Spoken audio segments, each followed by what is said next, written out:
My mother was a stickler for manners and respecting your elders, and I'm so grateful that she instilled that into me. She said good manners were a reflection of your upbringing. I was the same with my stepchildren and my nephew Matthew when they were growing up.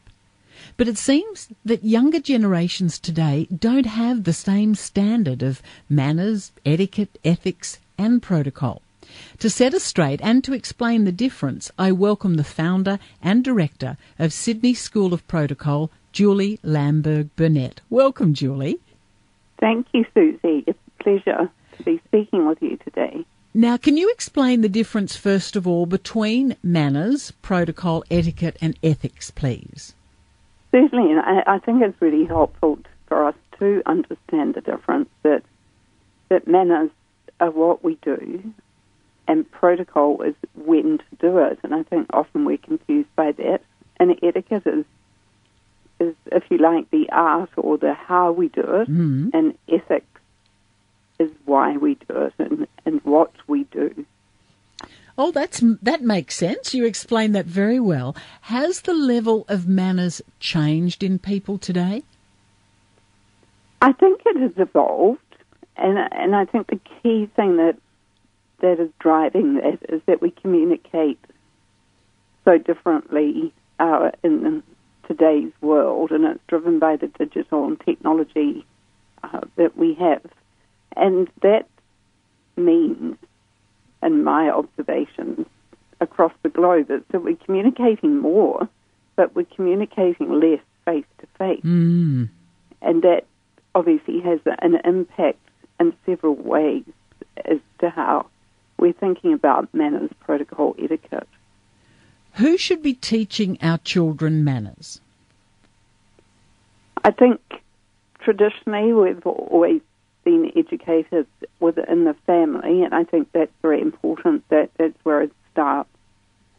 But as we know in the current circumstances, there's a lot of children observe their parents, again, not communicating so much face-to-face, but using technology. And I think this has had a significant impact on how we interact with each other. In fact, we're sort of our awareness of what is going on around us has become limited in a way, and we've forgotten how to listen and be interested in others.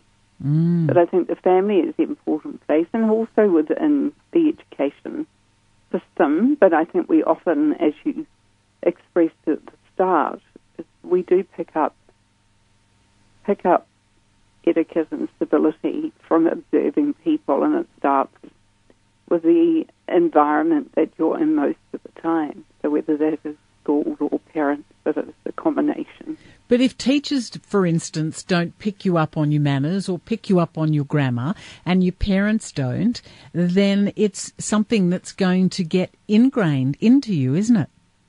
And I think the Sydney School of Protocol, this is what we've really observed since we launched 2 years ago, is more and more people have realised the importance that manners do enhance the quality of our lives, both in business and social situations. And more people are a bit confused about what's appropriate when. And I think there's a sudden realisation that they're putting some limitations on themselves by not being aware and wondering why perhaps they're not as successful and building relationships. And etiquette, I know it's probably considered a bit of a stuffy and old-fashioned term, but essentially etiquette in today's world is about building relationships. With regards to manners, what don't we correct that we should? I think it's just the everyday manners being a sense of gratitude is how I describe it. Again, I think because of technology, we're not having a face-to-face, so we often forget to thank people, to be grateful for what other people, and I think it's good to call it out when it's appropriate, that, in a gracious way that you would have appreciated a response, for example, to an email, because emails is a good example of right. how people often overlook the fact that by not acknowledging it in email, and we always advocate should acknowledge an email within 24 hours, even if it's just to say thank you and I'll be back to you.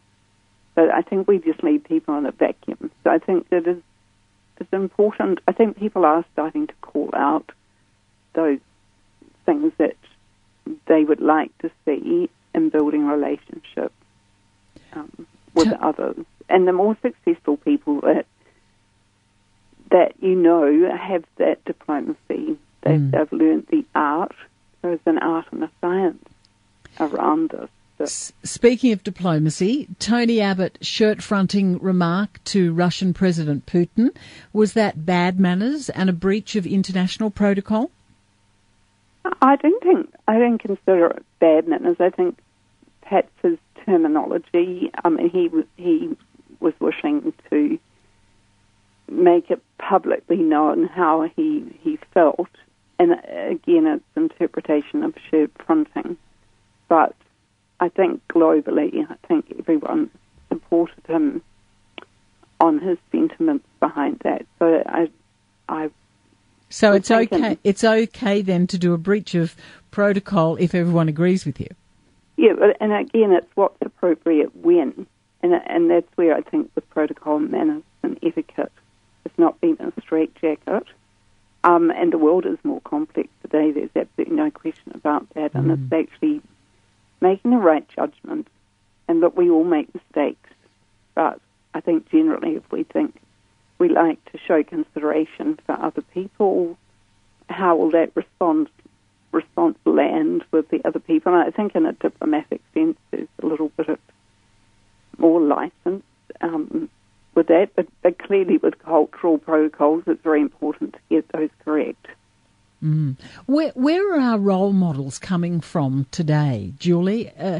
We look at bad sports people. We look at politicians that don't give us much faith. Music stars that get into all sorts of strife. Certainly, our parents are very much role models to a lot of us, not to some. But where are our role models today? I think in the business world, there's quite some great examples. I mean, I was just reflecting this week on Gail Kelly from Westpac, who, her personal brand exudes. She sort of extends that. She presents, and I know that her enthusiasm around her staff and her real focus on people skills, and I know the way she conducts business. She has greatest respect, and she exudes that even without speaking. And when you see her publicly, I think she's a good example. For example, David Sodhi at Telstra, again very personable, has got time to listen, and just shows through their body language that they're thinking about the quality of the interaction they're having. So I think the business world, but then as you mentioned, not everyone's exposed to that, and a lot of sports people, and there's some very poor examples. So I think that's all the more reason why there's increase in people seeking out etiquette and protocol training, and we've certainly noticed that, and there's a lot more written about etiquette and protocol. The word etiquette seems to come up quite often these days. Every day in the Sydney Morning Herald, there's some reference to how we're relating to people, whether it's through technology or whatever. So I think we need to re-embrace civility and kindness. And there are lots of organisations out there, the kindness movement and others, who are promoting this. But it really does need to start at home. Oh, yeah. Well, they're great tips that you've given us. Thanks, Julie Lamberg-Burnet from the Sydney School of Protocol. And you can check her out online, sydneyschoolofprotocol.com.au.